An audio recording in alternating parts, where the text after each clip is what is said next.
ఈరోజు నేను చూపించే రెసిపీ దోసకాయ పప్పు. సింపుల్గా ఈజీగా చేసుకోవచ్చు. దోసకాయ పప్పులో కందిపప్పుకు బదులుగా పెసరపప్పుతో చేసుకుంటే టేస్ట్ చాలా బాగుంటుంది. ముందుగా దోసకాయ ముక్కల మీద ఉన్న తొక్క తీసేసి చిన్న ముక్కలుగా కట్ చేసి పెట్టుకోవాలి.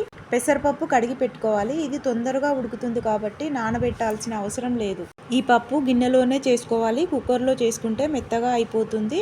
గిన్నెలో ఆయిల్ వేసుకొని ఆయిల్ వేడైన తర్వాత ఆవాలు, జీలకర్ర, పచ్చిమిర్చీలు, ఉల్లిగడ్డలు, కరివేపాకు, మెంతికూర వేసుకోవాలి. మెంతికూరతో పప్పు టేస్ట్ చాలా బాగుంటుంది. అలాగే అల్లం వెల్లుల్లి పేస్టు, పసుపు వేసుకొని కొద్దిసేపు మంచిగా వేయించుకోవాలి. ఇప్పుడు కట్ చేసుకున్న దోసకాయ ముక్కలు, పెసరపప్పు వేసి కలిపి సరిపడేంత కారం, ఉప్పు వేసుకొని కలుపుకొని వాటర్ పోసుకొని మూత పెట్టుకొని ఉడికించుకోవాలి. కుక్కర్లో బదులుగా గిన్నెలో పప్పును ఉడికించుకుంటే దోసకాయ ముక్కలకు కారం, ఉప్పు అనేది మంచిగా పట్టుకొని ముక్కలు మంచి టేస్టీగా ఉంటాయి.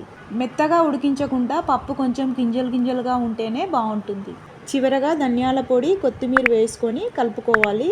దోసకాయ పెసరపప్పు రెడీ.